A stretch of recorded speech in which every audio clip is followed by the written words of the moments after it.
Dear friends, we have all faced the loss of loved ones, and in such moments we often find ourselves wondering if the soul of the departed has found peace. This concern for our loved ones does not leave us even years after they have passed. We wake up in the middle of the night wondering, did we do everything right? Is something preventing their souls from finding tranquility in the afterlife? These questions are natural and reflect the depth of our love, which does not cease even when the physical connection is severed. When we stand at the grave of a dear person, looking at the cold stone inscribed with dates marking the beginning and end of their earthly journey, we often feel not only grief, but also anxiety. We want to believe that beyond the visible world, our relatives and friends have found comfort, that their souls are free from the sufferings and worries that may have plagued them in life. Many of us have noticed strange coincidences after the departure of a loved one. A butterfly unexpectedly appearing at the funeral, a song favored by the deceased suddenly playing on the radio at a crucial moment, or even a dream encounter with a message or warning. Are these simply coincidences, or could they be the soul's way of conveying something important to us? And if the soul is trying to reach us, does that mean it has not found ultimate peace? Different cultures have their own beliefs about what happens to the soul after death. Some believe in an immediate transition to another world, others in a period of cleansing or atonement, and some in a cycle of reincarnations. However, virtually all spiritual teachings agree on one thing: the living can either help or hinder the soul's journey to peace. David, who lost his wife after 50 years of marriage, told me how he began to notice signs of her presence. The scent of her perfume in an empty room, items she loved moving on their own. At first it brought comfort, he said, but then I became worried. Why is Mary still here? What is preventing her from moving on? This question led him to ponder whether he was holding his wife's soul back with his unrelenting grief. And Sarah, who lost her father under tragic circumstances, could not escape the tormenting dreams for years, in which he appeared lost and troubled. It was as if he was searching for something, she recalled, and I felt that I needed to help him, but I didn't know how. Only later did she learn about an unfulfilled promise that might have been preventing his soul from finding peace. These stories are just a small portion of the evidence that the connection between the living and the departed continues to exist, regardless of whether we can see this connection with our physical eyes or not. Today, we will talk about which actions and circumstances, according to many spiritual teachings, can hinder a deceased person's soul from obtaining the peace it deserves, and what we can do to help our departed loved ones. Many spiritual teachings and folk traditions state that the soul of the deceased does not always find peace immediately. This should not frighten us. Rather, this knowledge can help us understand better how to support our loved ones even after their departure. Certain circumstances and actions of the living can complicate the transition of the soul, creating a sort of energetic attachments to the earthly realm. Imagine the soul as a balloon, striving to rise high. Some strings connecting it to the earth are natural and should be gently released over time. Others, however, act like heavy anchors that hold the soul in an intermediate state, preventing it from moving further on its path. Our task is to recognize these obstacles and help to remove them. Different cultures have their own rituals and customs aimed specifically at ensuring the unobstructed transition of the soul.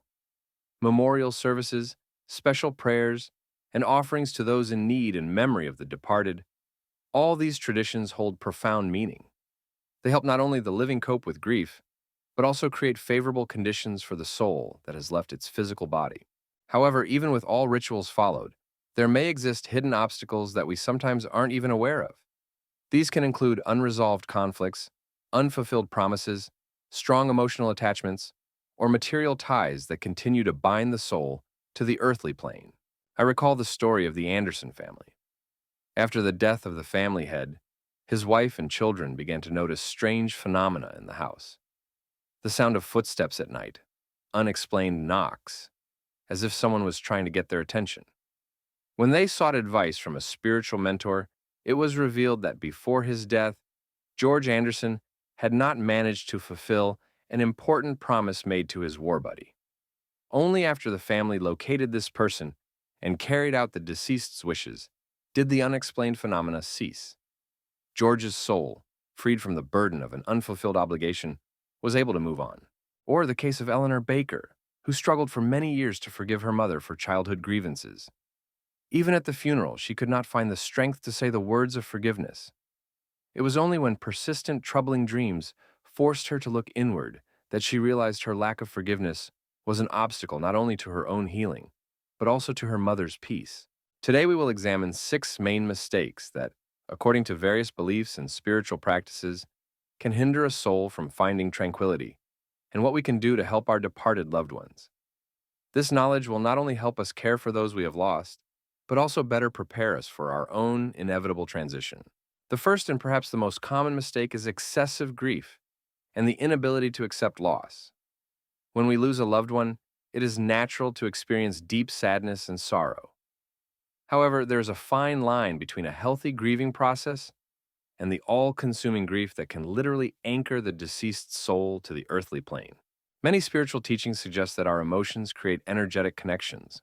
When we are constantly engulfed in grief, day after day calling out to the departed, begging them to return, we may, without realizing it, create a sort of emotional hook that holds the soul back and prevents it from moving on. Martha, a 60-year-old widow from Minnesota, fell into such despair after the death of her husband Thomas that she practically stopped living. Every day she would visit his grave, talking for hours to his portrait, refusing to clear out his belongings and sleeping while hugging his clothes. "I can't let you go," she whispered. "Don't leave me."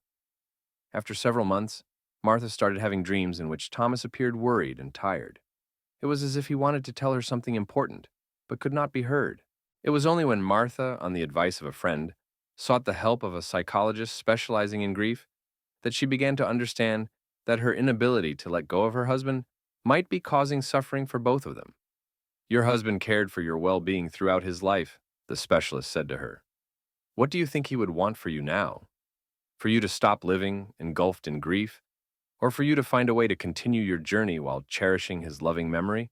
This conversation became a turning point. Martha gradually began to return to life, first through small steps, like tidying the house and going for walks outside, then through more significant actions, renewing social contacts, returning to her favorite hobby, and eventually establishing a charitable foundation in memory of her husband that helped elderly widows and widowers cope with loneliness. Surprisingly, when Martha began to release her all-consuming grief, her dreams changed. Now, Thomas appeared to her calm and often smiling, sometimes just standing at a distance, as if to convey that he was well and continuing on his path. This does not mean that we should suppress our sadness or pretend that the loss does not cause pain. Healthy grieving is necessary for healing. However, it is important to gradually transform the acute pain of loss into a quiet, bright memory. We can grieve with love rather than despair, remember with gratitude rather than with tormenting longing, and let go without forgetting. Many spiritual practices offer special rituals for letting go. This can involve writing a letter to the departed that expresses all feelings, and then burning this letter, symbolizing liberation, meditation for farewell, or creating a special memorial space to go and spend time with memories, but which does not become a place of constant emotional immersion in the past. The second mistake that can hinder a soul from finding peace is unfulfilled promises and unfinished business. Each of us has unfinished projects, unrealized plans, and promises made that we did not manage to fulfill. For the living, this is simply a part of life's journey. However, when a person leaves this world with the heavy burden of things left undone, their soul may feel dissatisfaction and anxiety. Many cultures believe that the soul has a special attachment to those matters that were important to the person during their lifetime. This is especially true for promises made to others, unfulfilled moral obligations, or unrealized deep desires of the heart. The soul seems to remain in an intermediate state, unable to fully release earthly concerns and move on. Robert Collins from Oklahoma shared a remarkable story related to his father. After the parents' death, the family struggled to understand why strange things were happening in the house. Objects were moving, footsteps were heard, and sometimes it even seemed as if someone was turning the pages of books in the study. Robert began to have dreams in which his father stood by his old writing desk and pointed to the lower drawer. but could not explain what exactly was inside. With perseverance, Robert carefully examined the desk and discovered a hidden compartment in the lower drawer. Inside lay his father's old diary, and within it was a letter addressed to a war buddy whom his father had lost touch with many years ago. The letter contained not only a confession that his father had kept his friend's military medal, found on the battlefield, but also a plea for forgiveness for not being able to save his comrade back then. After a long search, Robert managed to find the family of that person and handed them both the letter and the medal. Remarkably, after that, all the strange phenomena in the house ceased, and Robert finally had a dream in which his father simply smiled at him and walked away, accompanied by light. Such stories are quite common. It seems that a soul cannot move on until something very important, which the person considered their duty, is completed. This could be an unpaid debt, an unfulfilled promise to help someone, a longing to ask for forgiveness, or simply an important message that the person did not have time to convey. How can we help in such cases? First and foremost, it is important to pay attention to the signs and recurring dreams that may contain information about what troubles the departed soul. It is also helpful to talk to various people who were close to the deceased. Sometimes important details come to light in these conversations that the family may not have known. Many spiritual advisors recommend conducting a special ritual to complete unfinished business. One can symbolically fulfill a promise on behalf of the deceased, ask for forgiveness from those they might have hurt, or realize an important dream that the person cherished in life. Such actions can help lift the invisible burden from the soul and allow it to move on. Sometimes a simple act of acknowledgement carries immense power. I know you have unfinished business, and I promise to do everything I can to complete it for you. These words, spoken sincerely, can bring relief to both the living and the departed. The third mistake that often hinders a soul from finding peace is unresolved conflicts and a lack of forgiveness. Resentments, unspoken words, and broken relationships that were not healed in life create particularly strong emotional attachments that hold the soul back. We often underestimate the weight of unresolved grievances. Throughout life, many of us accumulate a burden of painful memories, unresolved conflicts, and bitter words that were spoken in anger and never retracted. When a person leaves this world carrying this heaviness, or when we ourselves remain burdened with grievances against the departed, a kind of energetic connection is created that can hold the soul. The story of Elizabeth and her sister Judith is a vivid example of how unresolved conflicts impact the afterlife journey of the soul. The sisters had not spoken for over 20 years due to a long-standing inheritance dispute. When Judith suddenly died from a heart attack, Elizabeth was devastated not only by the loss of her sister, but also by the realization that reconciliation was now impossible. However, she soon began to feel Judith's presence in dreams and unexplained occurrences around the house, and in the strange behavior of pets that seemed to see someone invisible. Driven to despair, Elizabeth sought help from a local priest, who advised her to perform a personal ritual of forgiveness. Even if your sister cannot physically hear your words, her soul is capable of perceiving your sincere attempt at reconciliation, he said. Elizabeth followed his advice. She wrote a long letter to her sister, expressing all her feelings, the bitterness of old grievances, the remorse for her role in the conflict, and finally, sincere forgiveness and a request for forgiveness. She read this letter aloud at her sister's grave and then burned it, symbolically releasing all negative emotions. Surprisingly, after this ritual, all the strange occurrences ceased. A few weeks later, Elizabeth had a dream in which Judith, appearing peaceful and calm, simply hugged her without words and dissolved into a bright light. Many spiritual traditions would recognize this as a sign that Judith's soul had finally been able to free itself from earthly attachments and continue on its path. What can we do if there are unresolved conflicts in our relationship with the departed? First of all, acknowledge their existence. We often tend to idealize the deceased, suppressing all negative feelings towards them. Of the dead, either good or nothing, the saying goes. But if we truly want to help their souls, honesty is necessary. The second step is to work with our own emotions. Allow yourself to feel the full range of emotions: anger, resentment, regret, sadness. Do not suppress them, but do not allow them to overtake you completely. Remember that the goal is not to get stuck in these emotions, but to pass through them towards liberation. And finally, A formal act of forgiveness. This can be a letter, as in Elizabeth's case, a conversation at the grave, a special prayer, or meditation. It is important to say the words of forgiveness aloud, even if the physically departed person cannot hear them. The energy of sincere forgiveness transcends the boundaries between worlds and can reach the soul of the deceased, freeing it from the burden of unresolved conflict. Remember, forgiveness is not an excuse for the pain caused and not a pretense that it did not exist. It is a conscious decision to free both yourself and the other person from the burden of old grievances. The fourth mistake that can hinder a soul from finding peace is the improper conduct of burial rituals or failure to observe the deceased's last wishes. In many spiritual traditions, it is believed that funeral rituals hold deep significance that goes far beyond a mere social custom. They create a kind of bridge for the soul, helping it to recognize the transition that has occurred and begin to move onward. Each culture has developed its own farewell rituals, from complex multi-day ceremonies to simple and modest rites, but all of them aim at one thing: to help the soul separate from the physical body and the world of the living, recognize its new state, and move on to the next stage of existence. When these rituals are not performed or are carried out incorrectly, the soul may experience confusion and disorientation. It is especially important when a person expresses wishes regarding their funeral during their lifetime. This may pertain to the method of burial, location, specific prayers or songs, people they would like to see at the farewell ceremony, or even the clothing in which they should be buried. For many dying individuals, the ability to dictate these final details holds significant meaning. It is the last act of will and control over their own destiny.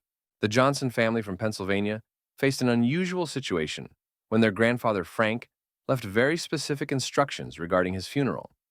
He wanted to be cremated, and his ashes scattered over the lake, where he spent the best years of his life fishing with his sons. In addition, he requested that a specific melody be played at the farewell ceremony, a song that he and his wife considered theirs. However, some family members were completely opposed to cremation for religious reasons. They insisted on a traditional burial in the family vault, ignoring Frank's last wishes. For several months after the funeral, the family experienced a strange discomfort. Frank's grandson, Michael, constantly saw his grandfather in dreams. The old man stood by the lake and looked troubled. And in the house where Frank lived, the household members often felt an inexplicable presence, especially in the room where his favorite fishing gear was kept. Only when the family decided to hold a symbolic ceremony by the lake, playing Frank's favorite song and symbolically releasing his spirit to the waters he loved, did these phenomena cease. Michael stopped having troubling dreams, and instead, he once saw his grandfather happy, sitting in a boat in the middle of the lake, with a fishing rod in hand, an image that brought the grandson a deep sense of peace. This story illustrates how important it is to respect a person's wishes regarding their final journey. Even if it is not possible to fully comply with all wishes for some reason, it is worth finding a way to symbolically fulfill the deceased's will. For many souls, it is extremely important that the body be buried in a specific place, near loved ones, in the ancestral homeland, or in a location that held special significance during their life. The words of farewell spoken, the prayers recited, and the songs sung also matter. All of this creates a specific energetic atmosphere that can either aid the soul in its transition or, conversely, create obstacles. If you feel that the soul of a loved one is troubled due to improperly conducted rituals, it is never too late to hold an additional ceremony that aligns more closely with their wishes and spiritual needs. The fifth mistake that hinders a soul from finding peace is holding on to personal belongings and excessive material attachment. There exists a special energetic connection between material objects and their owner, especially if the item was used for a long time, was loved, or had special emotional significance. When a person leaves this life, this connection does not instantly sever. Many spiritual traditions state that the soul can attach itself to its former possessions, especially if they were meaningful during life. Antique rings passed down through generations, musical instruments played for decades, collections gathered over a lifetime. All these items can hold a piece of a person's energy. When relatives hold on to all of a deceased person's belongings for too long, without giving them new purposes or allowing them to go to others, it can create a kind of anchor for the soul. The story of Susan from California illustrates this situation. After the death of her husband David, she kept his office untouched. Every book, every pen, even the unfinished cup of coffee remained in the same places where David had left them. His clothes hung in the closet, his toothbrush stood in the bathroom, and his glasses lay on the nightstand. Susan could not bring herself to move or throw anything away, as if that would be the ultimate betrayal of her husband's memory. 2 years passed, but Susan constantly felt David's presence in the house, especially in his office. Sometimes she imagined she saw his figure out of the corner of her eye, heard familiar sounds of his footsteps, or even caught a whiff of his cologne. A believing friend of Susan suggested that perhaps David's soul could not move on because it was too attached to the material items that Susan kept intact. Things also have their purpose, she told Susan. Books should be read, clothes should be worn, tools should be used. When you keep all these items preserved, it's as if you are telling David's soul that time has stopped, that life has frozen at the moment of his departure. These words made Susan reflect. With the help of her friend and therapist, she began the gradual process of letting go, first allowing herself to use some of David's things, then gifting his favorite books to friends who shared his interests, donating his clothes to a charity, and giving his collection of antique watches to a local museum, where many people could see and appreciate them. Each of these actions was painful, yet it brought a strange sense of relief. And although Susan still felt her husband's presence, it had changed. It became lighter and brighter, as if he approved of her actions and was grateful that she was allowing his belongings to continue serving and bringing joy to others. How can we find the balance between preserving memories and freeing the soul from material attachments? Many spiritual advisors recommend keeping only a few truly meaningful items that can serve as bright reminders of the departed person. The rest of the belongings are better off being used by oneself or passed on to those who can appreciate them and give them a new life.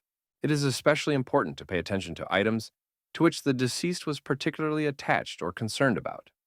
For example, if someone cherished a collection of books and was worried about its preservation, it makes sense to find a worthy place for it, perhaps in a library or educational institution, where those books will continue to serve people. Having gone through an understanding of the main mistakes that can hinder a soul from finding peace, we arrive at an important question. How can we actively help the souls of our loved ones? Various spiritual traditions offer universal practices that are recognized as effective regardless of specific religious beliefs. First and foremost, it is sincere prayer.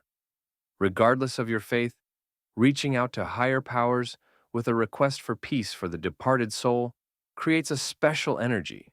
It is important that this prayer is filled with love and positive wishes, rather than grief and despair.